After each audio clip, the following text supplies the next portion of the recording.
Hello friends, આજે આપણે બનાવીશું ગુજરાતી ટ્રેડિશનલ સ્વીટ ફાડા લાપસી. આ ફાડા લાપસીને તમે કોઈ પણ શુભ પ્રસંગમાં અથવા તો નવા વર્ષની શરૂઆતમાં કે કોઈ પણ સારા પ્રસંગમાં બનાવી શકો છો. તો આજે આપણે આ લાપસીને પ્રેશર કુકરમાં બનાવીશું. પ્રેશર કુકરમાં ખૂબ જ આસાનીથી અને ઓછા સમયમાં લાપસી બની જાય છે. તો જ્યારે ઘરનું કોઈ સભ્ય અચાનક લાપસીની ડિમાન્ડ કરે અથવા તો અચાનક ઘરમાં કોઈ મહેમાન આવે ત્યારે અગાઉથી કોઈ પણ જાતની પ્રિપેરેશન વગર આ રીતે લાપસી બનાવી શકાય. તો હું છું નિરાલી અને નિરાલીસ કિચનમાં તમારું સ્વાગત છે.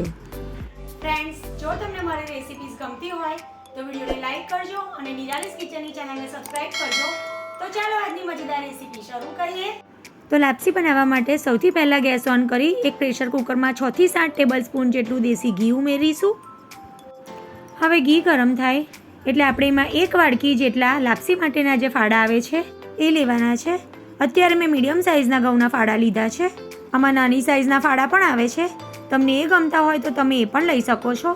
હવે આપણે ગરમ થયેલા ઘીમાં ફાડા ઉમેરી દેવાના છે અને ગેસની ફ્લેમ મીડિયમ રાખી ફાડાને શેકી લઈશું.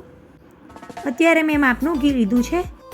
તમારે વધારે ઘીવાળી લસલસથી લાપસી બનાવવી હોય તો તમારે ઘીનું પ્રમાણ વધારે લેવાનું. હવે આપણા ફાડા શેકાય ત્યાં સુધી પાણી ગરમ કરવા મૂકી દઈએ. તો આપણે જે વાડકી કે કપથી ફાડાનું માપ લીધું હોય એ જ વાડકી કે કપથી 3.5 ગણું પાણી ઉમેરવાનું. તો આપણે 1 વાડકી ફાડાની સામે 3.5 વાડકી પાણી ગરમ કરીશું. જો ફાડા તમે નાની સાઇઝના લીધા હોય તો એમાં 3 વાડકી પાણી ઉમેરશો તો પણ ઇનફ થઈ જશે. પણ આપણે અહીંયા મોટા ફાડા લીધા છે એટલે 3.5 વાડકી પાણી ઉમેર્યું છે. તો પાણીને હવે ગરમ કરવા મૂકી દઈશું. પાણી ગરમ કરવા મૂક્યા પછી આપણે ફાડાને જોઈ લઈએ. ફાડા જેમ જેમ શેકાતા જશે એમ એનો કલર પણ ચેન્જ થતો જશે. ફાડા શેકવામાં સહેજ પણ ઉતાવળ નથી કરવાની. ગેસની મીડિયમ ફ્લેમ પર 5 થી 7 મિનિટ માટે એને શેકાવા દેવાના છે. હવે તમે જોઈ શકો છો ફાડાનો કલર સહેજ એવો ડાર્ક થઈ ગયો છે. ત્યારે આ સ્ટેજ પર આપણે એમાં તજનો ટુકડો અને 2 લવિંગ ઉમેરી દઈશું. મિક્સ કરી દઈએ બરાબર અને 2 મિનિટ સુધી શેકી લઈશું. અને તેજાના બરાબર શેકાય ત્યાર પછી આપણે એમાં સૂકી દ્રાક્ષ ઉમેરી દઈએ. આ ટાઈમે તેજાના ઉમેરવાથી લાપસીમાં એની સુગંધ ખૂબ જ સરસ આવે છે.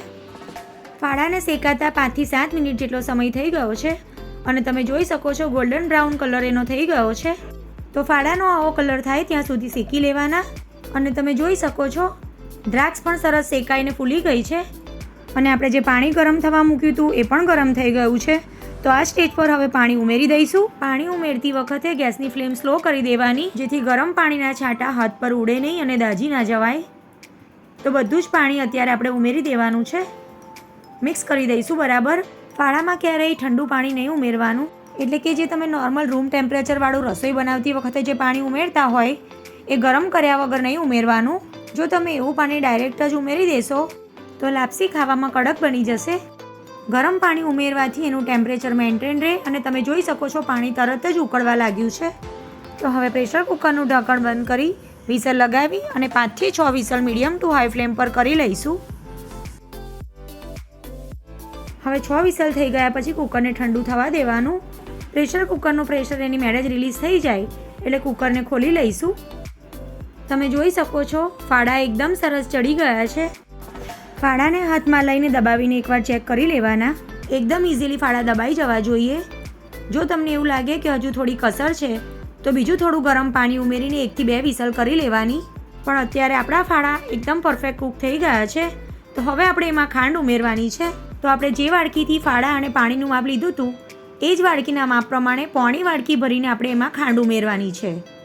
તમે ખાંડની જગ્યાએ ગોળ પણ ઉમેરી શકો છો અથવા તો અડધો ગોળ અને અડધી ખાંડ એવી રીતે પણ લઈ શકો છો.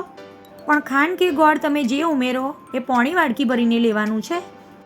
અહીં મેઝરમેન્ટ તમારે ખાસ ધ્યાન રાખવાનું છે તો તમારી લાપસી એકદમ સરસ પરફેક્ટ બનશે. તો અહીં 1 કપ ફાડા સામે મેં 6 થી 7 ટેબલસ્પૂન જેટલું ઘી લીધું, 3.5 કપ ગરમ પાણી અને 1/4 કપ મેં ખાંડ ઉમેરી છે. તમે એકલો ગોળ પણ ઉમેરી શકો છો. પણ ગોળ કે ખાંડ તમે જે ઉમેરો એનું માપ તમારે 3/4 કપ એટલે કે 1/4 કપ ભરીને ઉમેરવાનું. ગેસની ફ્લેમ મીડિયમ રાખીને ખાંડનું પાણી બળે ત્યાં સુધી થવા દઈશું. જેમ જેમ ખાંડનું પાણી વળતું જશે એમ એનો કલર ચેન્જ થતો જશે. ત્યાર પછી એમાં 1/2 ટીસ્પૂન જેટલો ઇલાયચી અને જાયફળનો પાવડર ઉમેરી લઈશું. અને તમે જોઈ શકો છો ધીરે ધીરે આ થીક થવા માંડ્યું છે. ત્યારે આ સ્ટેજ પર આપણે એમાં ડ્રાયફ્રૂટ્સ ઉમેરી દઈશું. અત્યારે મેં કાજુ, બદામ અને પિસ્તાની કતરણ ઉમેરી છે. તમને જે ડ્રાયફ્રૂટ ભાવતું હોય અત્યારે તમે ઉમેરી શકો છો, અથવા કોઈ ના ભાવતું હોય તો સ્કીપ કરી શકાય. હજુ આપણે થોડું ઠીક થાય ત્યાં સુધી થવા દઈશું. સતત હલાવતા રહીશું. 2 થી 3 મિનિટ સુધી સતત હલાવ્યા પછી તમે જોઈ શકો છો લચકા પડતું ટેક્સચર થઈ ગયું છે. ખાંડનું પણ ઓલમોસ્ટ બધું પાણી એબ્ઝોર્બ થઈ ગયું છે. તો આ રીતનું જ્યારે ટેક્સચર થઈ જાય ત્યારે ગેસની ફ્લેમ આપણે બંધ કરી દેવાની. નજીકથી પણ તમને એનું ટેક્સચર બતાવું તો તમે જોઈ શકો છો લાપસી પર ઘીની હલકી શાઇન પણ તમને દેખાશે. હજુ આ લાપસી ઠંડી થશે એટલે વધારે થીક થશે. તો આ સ્ટેજ પર ગેસની ફ્લેમ બંધ કરી દઈશું અને ગરમા ગરમ લાપસીને સર્વ કરી દઈશું. તો ખૂબ જ ઓછા સમયમાં આપણે જેમ કઢાઈમાં લાપસી બનાવીએ એવી જ રીતે કુકરમાં પણ ખૂબ જ ઓછા સમયમાં ફાડા લાપસી બની જાય છે. તમે જોઈ શકો છો ખૂબ જ સરસ ફાડા લાપસી બનીને તૈયાર થઈ ગઈ છે. લાપસીને સર્વિંગ પ્લેટમાં કાઢ્યા પછી ગાર્નિશિંગ માટે ઉપરથી થોડી કાજુ બદામ અને પિસ્તાની કતરણ ઉમેરી દઈશું. તો અહીંયા આપણી ફાડા લાપસી ખાવા માટે બિલકુલ તૈયાર છે. આપણે જે ખડા મસાલા ઉમેર્યા છે એનાથી આ લાપસીનો સ્વાદ ખૂબ જ સરસ આવશે. આ રીતે કુકરમાં તમે લાપસી બનાવીને એકવાર જરૂરથી ટ્રાય કરજો. વિડીયોમાં બતાવેલી રીત પ્રમાણે અને પરફેક્ટ મેઝરમેન્ટ પ્રમાણે જો તમે લાપસી બનાવશો ને તો તમારી લાપસી પણ સેમ લગ્ન પ્રસંગમાં મળે એવી જ બનીને તૈયાર થશે. તો એકવાર જરૂરથી ટ્રાય કરજો. અને મારી આ લાપસી બનાવવાની રીત તમને સારી લાગી હોય તો વિડીયોને લાઇક કરજો, શેર કરજો અને આવી જ નવી રેસીપી જોવા માટે મારી ચેનલ નિરાલીસ કિચનને સબસ્ક્રાઈબ કરજો. તો ફરી મળીશું એક નવી રેસીપી સાથે. Thanks for watching.